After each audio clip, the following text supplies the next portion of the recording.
फिर कर्ज आ गई? नहीं, पहले तो हम टीवी में काम करना चाहते थे।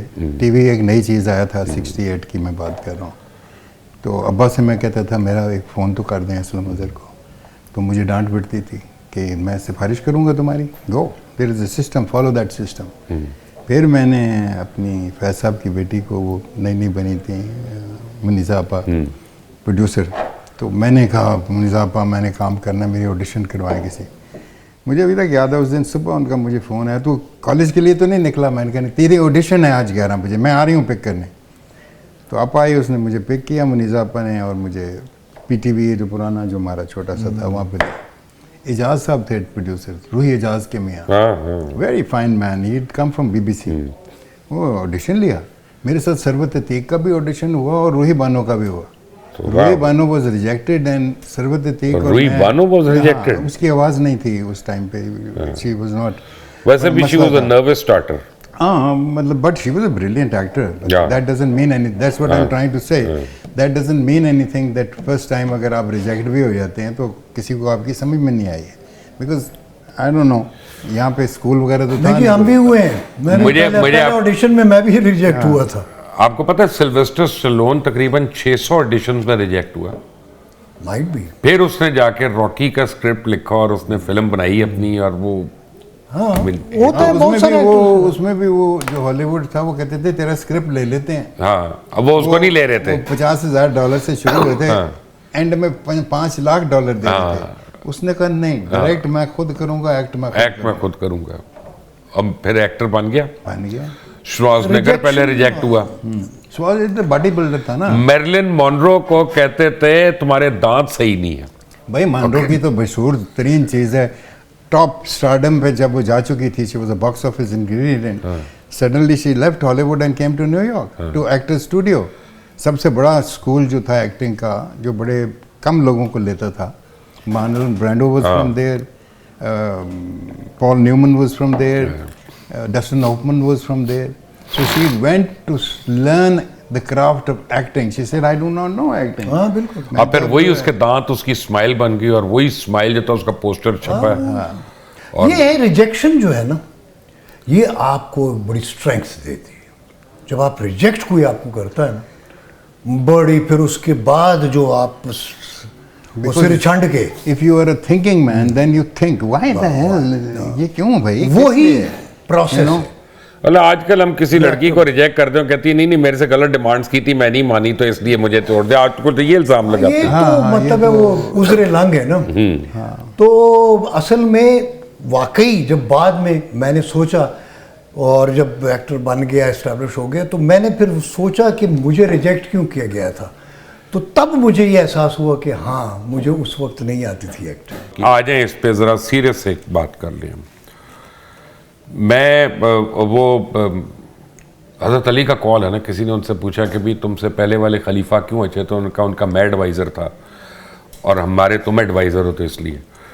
तब मैं जब आपसे पहले वाले लोगों के काम देखता हूँ, जैसे असलम अज़हर साहब हैं, ये वो कि जूलियस सीजर लाइव हो रहा है टीवी पे, जो ना ये प्रोग्राम्स लाइव होते थे, ड्रामा भी जो था मैंने लाइव किया हुआ, ये प्ले जो मैंने जिसकी राइट, आप लोगों ने बड़ी मेहनत की, लेकिन आपके बाद जो है हमने देखा बतदरीज एक स्टैंडर्ड जो है डाउन होता गया। एक तो वजह यह है कि शायद अदब कम हो गया, जब अदब कम हुआ तो फिर अदब भी निकल गया उसमें से। पहले देखा ना हमारी, अभी हम आपको मैं बता रहा था कि आग का दरिया के मेन शायर थे जालिब साहब, ए वतन हम में तेरी शम्मा के परवाने हैं, और अब है मुबशर लुकमान। ऐसा कोई शायर आके लिख रहा है तो वो तो उसने बैठना ही है। बस वो वक्त का और वो तकाजा होता है, हर चीज़ का एक वक्त होता है। अगर अब ये सिर्फ हमारे मुल्क में क्यों होता है? क्या चीज़? नहीं, हर चीज़ का वक्त हर जगह होता है। इवॉल्व करते हैं लोग, एवोल्यूशन जो है ना, वो it all depends on individuals also. क्योंकि मैं अपने बारे में बता सकता हूँ और किसी के बारे में नहीं बता सकता। मैं फिल्म का शौक़ था। फिल्म अच्छी और उम्दा फिल्म कौन सी थी? वो मास्टर्स की फिल्में थी। वो इजीली अवेलेबल भी नहीं थी, क्योंकि ना सिनेमा घर में लगती थी। मतलब फिलिनी की किधर लगती थी यहाँ पे, जॉन ललूश की गुडार्ड की किधर लगती थी, किरो कुरोसावा की किधर लगती थी। हमने ढूंढ ढूंढ के इन लोगों की फिल्में देखी थी, और तब बड़ा मुश्किल होता था बिकॉज आपके पास इंटरनेट ये कुछ हाँ, ये वाली 8 mm के प्रिंट मिलते थे 8 mm के प्रिंट मिलते थे एग्जैक्टली। हम तो एम्बेसीज को यानी कि फ्रेंच एम्बेसी को हाँ, खत लिखते थे, एम्बेसी को मिलते करते यूएसआईएस ने वैसे बड़ी फिल्में दिखा दी हमें कि वो आप मंगाएं, वो मंगाते थे हमारे प्रेशर की वजह से at that time. So we used to watch this good cinema.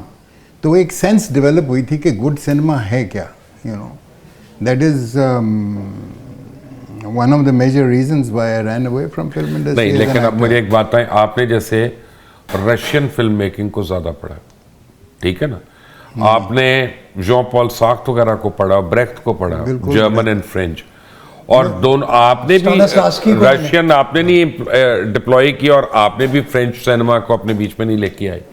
नहीं, वो उसको लाने की उस that just opens the corridors of your mind to appreciate the art which is cinema, which is cinema art को समझने के लिए। उस्मान, हमारे यहाँ कोई स्कूल या कोई इस था तरह ना। इंस्टीट्यूशन कोई नहीं था, so we had to learn from the English film, या जो अच्छी फिल्म होती थी या बाहर की जो होती थी, हमने वहाँ से सीखना होता था। इस बात को कोट करता हूँ मैं, जब पहली पिक्चर दूसरी पिक्चर करने गया श्रीलंका, तो मुझे इल्म नहीं था कि जहाँ पे फिल्म बनती है तो किस नहज की है, क्या है, किस तरह है। तो वहाँ पे हम जब पहुँचे तो जो खातून उन्होंने मेरे अपोजिट साइन की हुई थी as an actress, as a lead, Malini Fonseka, वो बहुत बड़ी वहाँ की स्टार थी उस दौरान में। और स्टार ही नहीं थी, she was a brilliant actress. And उसके पास उस टाइम पे Moscow film festival, London film festival, Taormina, इनके बेस्ट एक्ट्रेस अवार्ड्स वगैरह उसने विन किए हुए थे। तो मैं थोड़ा सा इन ऑ था, मैंने कहा यार I was just a kid, I was just 22 years old।